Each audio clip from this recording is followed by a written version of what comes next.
Sahabatku yang tinggal di dunia di sebelah duniaku, aku menulis surat ini dengan rasa rindu yang manis dan ingin berbagi sesuatu yang mendesak. Aku menulisnya di meja kecilku yang penuh catatan, sambil menatap lampu yang berkilau lembut di jendela kota malam ini. Kau mungkin sedang menyiapkan teh atau mematikan notifikasi, dan aku berharap waktumu tenang saat membaca suaraku ini. Aku ingin bercerita tentang caraku bekerja, tentang keluarga, dan tentang kota kami yang hidup dengan sejarah yang bercabang. Di sini kami memanggilnya cabang resmi, bukan rumor, bukan kabar burung, melainkan jalur peristiwa yang diakui negara dan dijaga seperti arsip negara. Pekerjaanku adalah arsiparis muda di lembaga, yang kami sebut Arsip Divergen Nasional. Tugasku sederhana tapi tajam, aku memeriksa bukti, menimbang kesaksian, dan memberi status pada versi sejarah yang hidup di tengah kita. Kami memakai indeks kesaksian untuk menghitung bobot bukti, dan setiap angka di sana punya konsekuensi bagi hidup sehari-hari. Rekaman sensor bernilai tinggi, kesaksian langsung menyusul, jejak digital, dan artefak fisik melengkapi sisanya. Dari angka-angka itu kami menentukan apakah sebuah versi dianggap labil, mayor, atau warisan. Bila sebuah versi menjadi mayor, maka urusan pajak, kontrak, dan ijazah akan mencantumkan kode versinya. Di sini hal itu terasa biasa, namun aku menduga di duniamu hal semacam ini akan terdengar gila. Aku tidak ingin mengajarimu apapun hari ini, aku hanya ingin mengajakmu berjalan kaki bersamaku, menelusuri beberapa kisah. Kau akan melihat keragaman yang rapi, perdebatan yang terjaga, dan juga luka yang belum sembuh. Aku mulai dari rumahku sendiri, karena rumah selalu menjadi kunci yang membuka pintu paling keras. Ibuku memiliki 2 tanggal lahir yang sama-sama resmi, satu di bulan yang lebih awal, satu di bulan yang lebih akhir. Dalam satu versi, ia dilahirkan saat listrik padam dan bidan mengira jam dinding berhenti. Dalam versi lain, listrik menyala dan jam tembok berdering, lalu mencatat waktu yang berbeda. Keduanya punya bukti yang layak, foto dari 2 kamera berbeda, dan 2 pengakuan keluarga yang sama kokohnya. Arsip kami tidak memutuskan mana yang sejati. Arsip kami menjaga keduanya agar hidup berdampingan. Di kartu kependudukan ibu ada kode versi yang menyertai tanggal, dan petugas bank di sini sudah terbiasa membaca kode itu. Apakah itu membingungkan? Mungkin, tetapi ibuku selalu berkata bahwa hidup memang menuntut kita lebih sabar pada bukti. Ia mengajari aku menghormati orang yang mengingat hal yang tak sama, sebab ingatan bukan musuh, ingatan adalah alamat rumah. Aku tumbuh dengan pelajaran macam itu, dan suatu hari, aku memutuskan menjadi penjaga alamat-alamat itu. Pekerjaan di kantor kami dimulai pagi hari dengan rapat singkat yang senyap namun padat. Setiap arsiparis membawa 3 berkas kasus untuk dibahas, 1 kasus komersial, 1 kasus keluarga, dan 1 kasus publik. Aku menyukai pola itu karena ia menahan kami agar tidak tergelincir pada ambisi pribadi. Kau tahu, rasanya menyimpan sejarah di telapak tangan, rasanya seperti menahan napas lama, lalu melepaskannya pelan. Kami tidak dapat mengubah peristiwa, kami hanya dapat memberi ruang pada peristiwa untuk berdiri tegak. Ada hari-hari ketika kebanggaan muncul seperti matahari jam 6, ada hari-hari ketika keraguan dingin seperti lantai marmer. Minggu lalu aku menangani perkara lisensi dagang terkait tokoh permainan papan yang terkenal. Dalam satu versi topi tokohnya berbentuk tinggi dan kaku, dalam versi lain topinya rata dan bundar. Perusahaan mainan menggugat toko kecil karena memakai ilustrasi versi yang lain dari versi mayor. Toko kecil itu menyimpan kwitansi cetak yang memuat desain lama dan menolak untuk meminta maaf. Kami memeriksa bukti desain, memo penyunting, dan foto promosi tahun per tahun.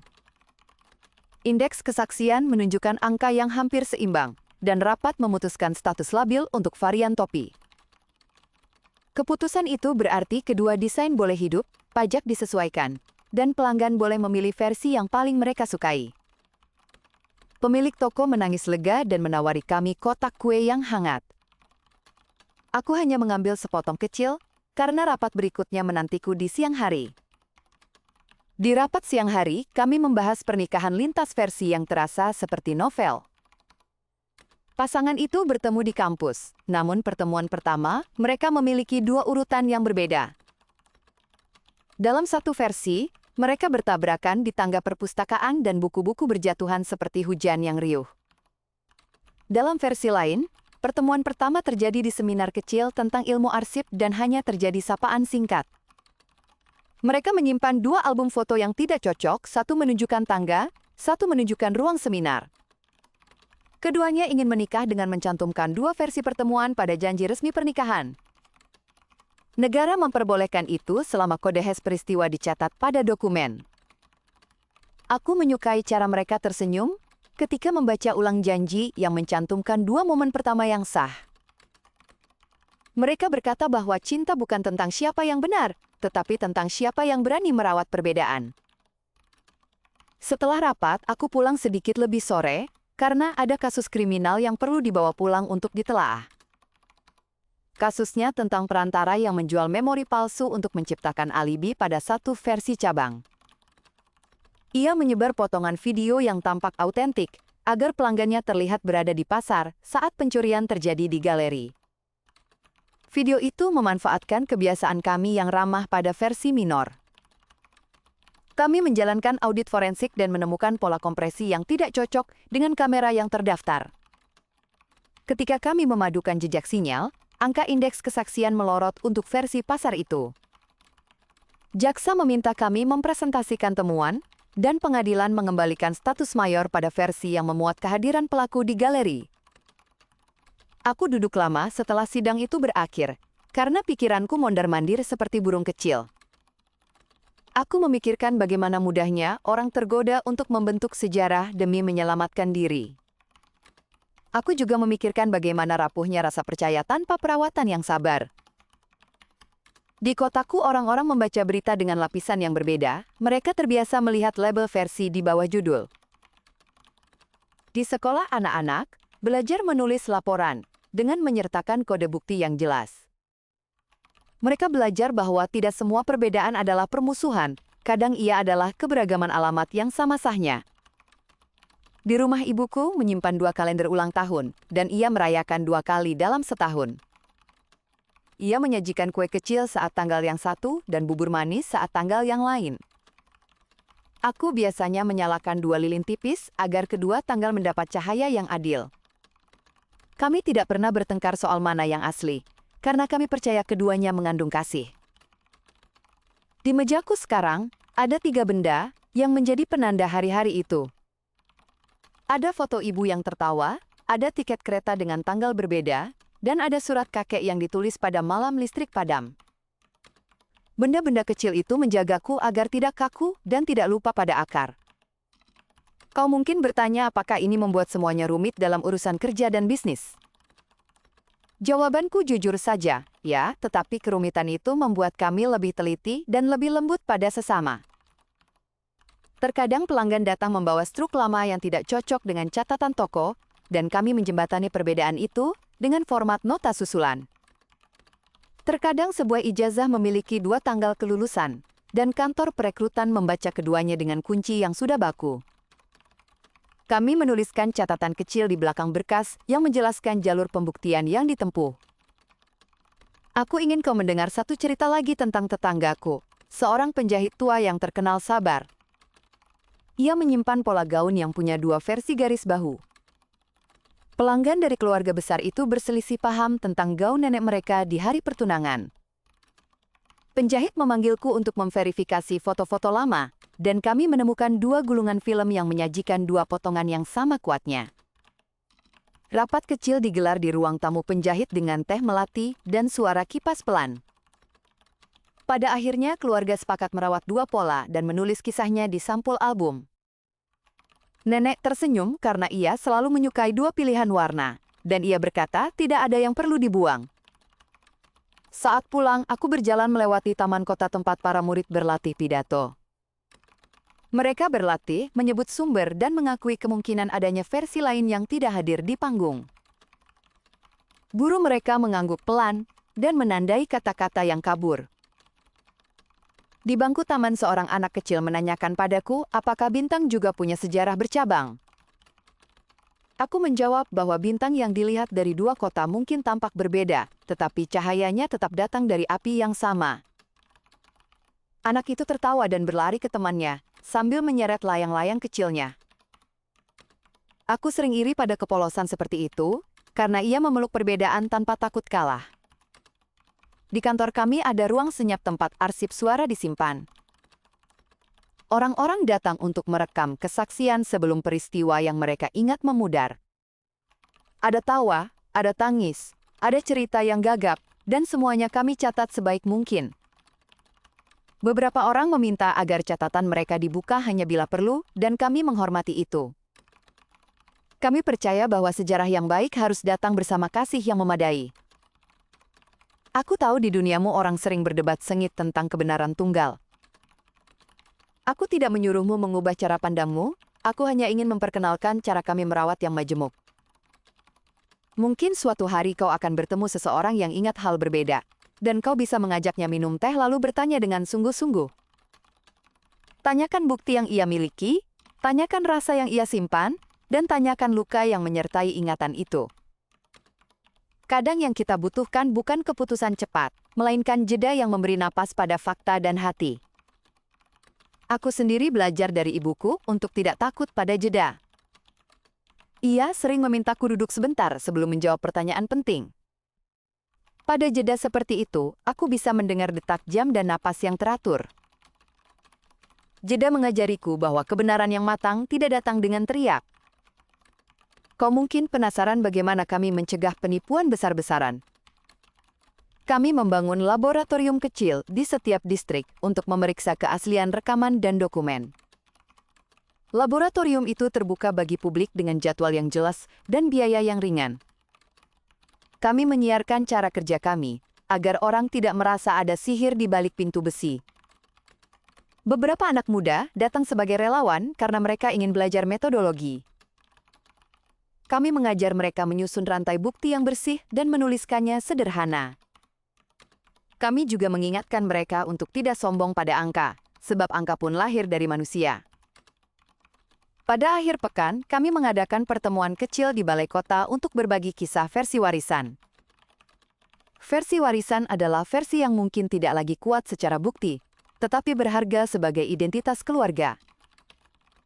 Kami memajang potret, potongan surat, dan potongan kain yang dikisahkan turun-temurun. Tidak ada yang menertawakan, tidak ada yang merendahkan, semuanya belajar memberi tempat yang wajar. Ada seorang lelaki parubaya yang datang membawa sendok kayu dengan ukiran yang unik. Ia yakin kakeknya membuat ukiran itu pada malam tertentu yang hanya hidup di versi keluarganya. Ia tidak memohon status mayor, ia hanya ingin kisah itu tidak padam. Kami menulis catatan kecil dan memasukkannya ke katalog warisan dengan hormat. Saat ia pulang, ia menepuk bahuku dan berkata bahwa arsip adalah bentuk halus dari doa. Aku tersenyum karena kalimat itu menyentuhku seperti angin yang masuk lewat jendela. Kau boleh menertawakanku jika aku mulai puitis, tetapi malam ini kota sungguh kalem. Lampu-lampu apartemen memantul di kaca dan membuat garis lurus yang sabar. Dari sini aku melihat dua orang di halte berbagi payung. Dan aku berharap mereka juga bersedia berbagi cerita. Di kantor kami ada istilah kecil yang lucu yaitu dompet bukti. Kami menyimpan bukti dalam dompet digital yang bisa dibuka oleh pemilik dengan kata sandi. Dompet itu tidak mewah, tetapi sangat membantu ketika seseorang perlu membuktikan hal yang sederhana. Misalnya jam masuk kerja pada hari tertentu, atau lokasi saat terjadi kebakaran di gudang. Hal-hal seperti itu menyelamatkan orang dari tuduhan yang berat. Kami bukan pahlawan, kami hanya pekerja yang menjaga penyeimbang agar tetap berada di tengah. Aku ingin kau melihat bagaimana tekun kami merawat bahasa agar tetap lembut. Kami menghindari kata-kata yang mengunci lawan bicara di sudut yang gelap. Kami memilih kata yang mengajak orang duduk bersama alih-alih berdiri berlawanan. Bahasa adalah jembatan yang harus diperbaiki setiap hari, dan aku mencoba menyumbang satu paku kecil. Ketika aku menulis ini, aku teringat seorang teman yang kehilangan ayahnya di 2 tanggal yang berbeda. Di satu tanggal ayahnya meninggal di rumah sakit, di tanggal lain ia meninggal di perjalanan.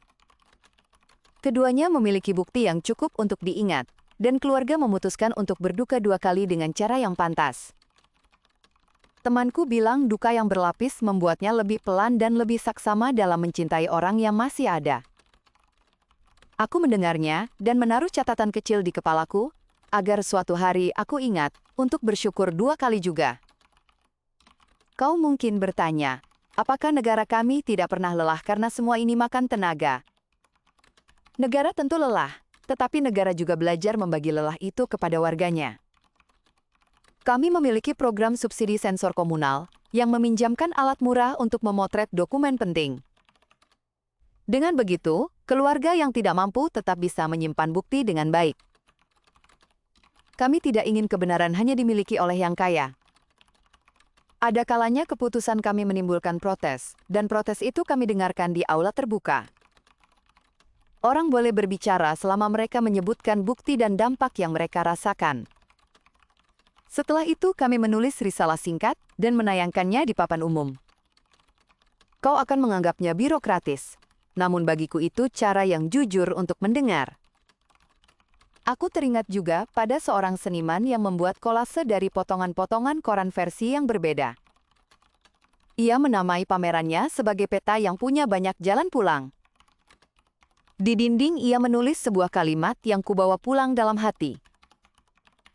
Kalimatnya berbunyi bahwa kita tidak perlu sepakat untuk saling menyelamatkan. Aku membaca kalimat itu 2 kali, dan memutuskan untuk menyampaikannya padamu malam ini. Kalau suatu hari kau bertemu jalan buntu, cobalah membuat pintu kecil di sampingnya.